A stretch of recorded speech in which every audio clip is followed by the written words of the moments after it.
All right, how's it going? It's going great. Awesome, awesome. Well, want to congratulate you obviously on this opportunity with the PFL. Things happening so quickly. My goodness. I mean, how fast were you approached by them like when, things kind of started unfolding? I was approached by multiple people the same day. Oh, wow. Okay. Was that a bit overwhelming? No, it was it was like a breath of fresh air, basically. It's like, oh, okay, if something's not working out one way, doesn't mean you're not wanted in several other ways. Yeah, no kidding. And I mean, it's always kind of, you never want to leave the UFC necessarily, right? I mean, it's kind of like everyone, that's kind of what a lot of people will strive to be in and everything. But for you, I feel like this is kind of, in a way, maybe best case scenario, like you tell me here, but, cutting less weight and then $1 million, better purse opportunities and that kind of thing. So do you view it like that at all? Absolutely. So since this has happened, it's been nothing but positive, and positive things keep happening since then. It's like it just keeps on getting better and better. And obviously the format, the contracts. So with the PFL, you're fighting at contracted rates, right? And it's the same as you'd be doing for anybody else, depending on what you're contracted at. But every one of those fights is adding up to a time where you can make $1 million. I mean, it's kind of a no brainer. So in a way, do you kind of wish that this maybe option would have been available sooner to you? Because like obviously PFL wasn't around like when you were coming from Invicta, but something that would have really piqued your interest if it was an earlier option. Yes and no. So the UFC is amazing in many ways, and what it's one of the things it's best at is the platform that it provides. It is the biggest promotion as far as that goes, and it's fantastic at that. So I do think that if you have the option, you should go to the UFC, build your name, and then a few years down the line, why not test the waters and see what the options are? Yeah, I mean it's invaluable experience regardless, right? And I mean for you, obviously still pretty fresh, but like how do you kind of reflect on the overall run? You had a lot of success, and unfortunately things didn't work out in the end. But like, just how do you reflect on it all now? I'm grateful for my time that I was there. Like I feel nothing but gratitude and nothing but excitement for what's going on now. Did you have a specific win that maybe you were most proud of? It was probably the fight against Tanya Evinger because it was just a huge, huge feeling that night. I was on the undercard of Connor versus Khabib, and then my grandparents and brother were all there, and his brothers were there. It was great. So that was probably my favorite one. I bet that was kind of cool for you too, getting to go against her coming from Invicta. And, she was the champ for so long, one of the most dominant ones they had. Did that play into your mind at all? Like, oh, this is kind of cool. Like, not a title fight, but it's got that feel of she's a former champion, also a pioneer in the sport. Oh, definitely, because when I was in Invicta, that was the fight you're leading up to. You're trying to get to her, and then for it to transfer over and fight in the UFC instead, that was fantastic. Yeah, I can certainly imagine. So, I got to ask though, Aspen, like, with the featherweight and bantamweight kind of situation in the UFC. It's a weird one, and for you, I'm curious. Like, was the insistence to continue sticking with bantamweight due to the UFC like not really having a real featherweight division? If we're gonna be honest, it's not much of one. So, like, did that play a factor for you? Wanting to stay at 135?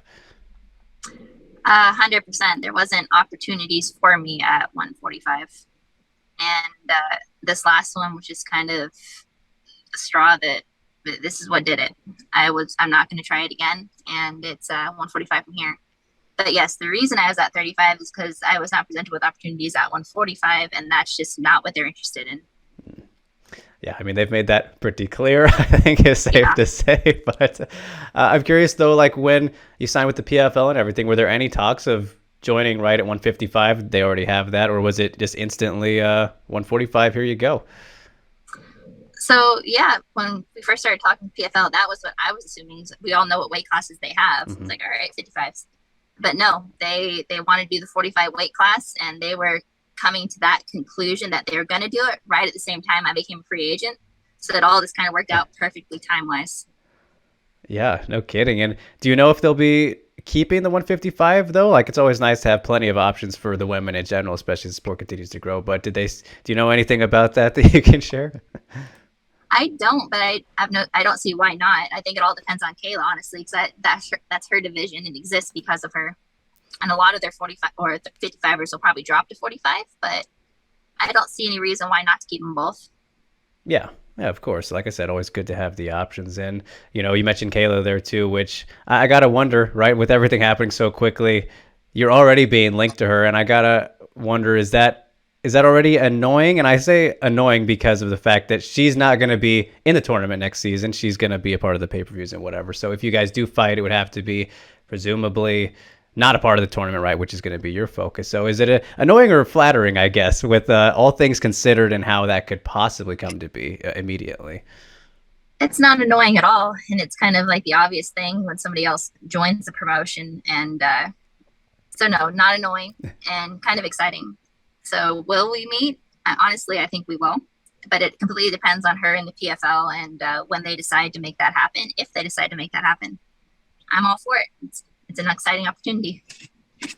Yeah, no doubt about it. And for you, Aspen, like missed out on the last fight with McMahon, so I'm sure you're still like ready to go and want to fight sooner rather than later. So, is the plan to debut on the finals? I'm sure you might not have opponents or anything in mind, but ideally, is that what you're hoping for? We can't really talk about this or that right now.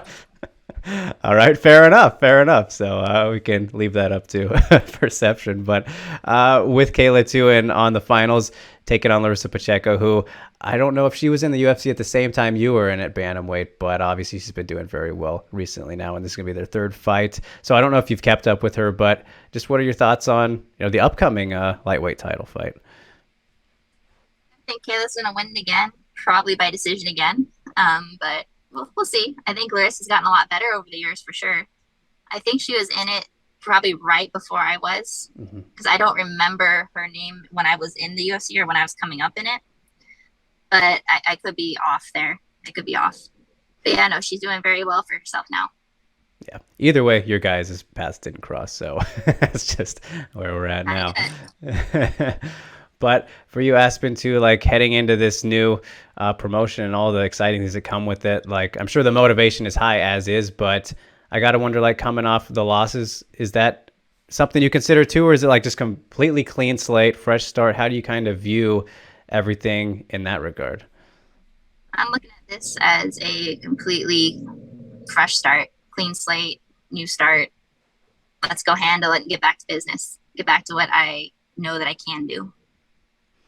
Of course, of course. And have you already thought about how you'll approach fighting 4 times in one year? The tournament format is something the UFC fighters like Anthony Pettis and Rory McDonald, specifically from these last couple, have said like it kind of catches them off guard with how I guess taxing it can be having to do that. But is that something you've already started thinking about? I was just having this talk with Fluffy and Max the other day, so we're trying to figure it out because none of us have done that before. Yeah. We haven't fought that frequently. I mean, when I was an amateur, I fought like 6 times in 6 months, but that's a different thing. Right. But have I done it in the last decade? No. So we're gonna have to cross that bridge when we get to it and figure out how to really stay healthy. It's gonna have to be careful a lot, probably a lot less like hard sparring in between, just because you can't risk it. But I mean, we'll see. We'll see when we get there. Yes. Yes. And do you do somebody who hard spars a lot? Like I know it's different for everybody, and some people don't even do it at all. Max Holloway is probably like the best example. But how frequently are you into that? I spar once a week usually. Sometimes, well, no, twice. I spar twice. But as far as like the death matches, those aren't every single week. And I really don't think they should be. Right. I'm a big proponent of if you're taking damage, you should get paid for it. But every camp you need to have days like that, just not that many of them and not concurrently. Yes, you don't want to be beating yourself up too much in the training camp. Save it for the fights. So I get you there. And, did you have to make any major adjustments from in training after the knee injury that you suffered, the ACL and the MCL? Obviously not easy to come back from, I imagine, but did that tweak anything in terms of your normal training adjustments? Yeah, it took me a while to get back to normal and trusting that like normal. I was terrified for a while of redoing it because when you go through that and it's something that's so debilitating and you're always in a certain level of pain when you're coming back from it, but deciphering what's like normal pain versus, oh God, I'm doing something awful pain. That's what I struggled with. So I'm completely back to normal training now, but it took me a while. Okay, so what was kind of the biggest thing that you had to adjust in that middle phase? Wrestling, Okay. figuring out how to get back to wrestling without terrifying myself and re-injuring. But now everything's good. But that was the worst part and the biggest part up here for me. Right. Right. I mean, that's one of the things too. A lot of people will say, MMA is more mental than physical, or some people feel it's the other way. I haven't heard too many people say that, but or that find balance. Like for you, would you say MMA is a more mental sport than physical overall? I think it's both, but yeah, I think it's mostly it's when you're mentally prepared. That's when you're gonna have a physically great day. You have to do both. You train yourself physically, but it's whether you're having a good performance or not. That's mental. Yeah, very true, very true. And we mentioned the UFC experience, but also Invicta before getting there. Such a great platform, and it's great to see them continue to do great things with the women and whatnot. But I want to know, like, having gone through it yourself, being one of the better bantamweight alums to come out of Invicta, like, how important for you would you say it was to go through Invicta and just build your career there in the first place? I think Invicta is an amazing platform for young women coming up in the sport, for anybody coming up in the sport. And I think a lot of people are trying to, because everybody wants instant gratification now. They're trying to bypass and it's like, I just want to go straight to UFC or wherever they're going to go. And they're really not ready. They've faced regional opponents and they haven't been tested. I think you should go to it in Invicta, fight other great competition, and really get used to that professional format and then see. But I think skipping that step is where a lot of these young phenoms are going wrong because they do that, they get in, and then they get whooped on. It's like you need to mature as a fighter, and you need to get the good experience, and you'll get that in Invicta. Yeah, very well said. And I don't know how much you keep up with Victa nowadays, but they're doing the open scoring.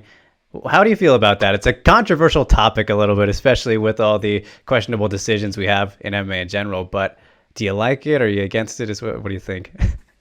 I think all scoring should be open scoring, but just seeing it and seeing what some of those judges think, it's insane. It's like they shouldn't be judging.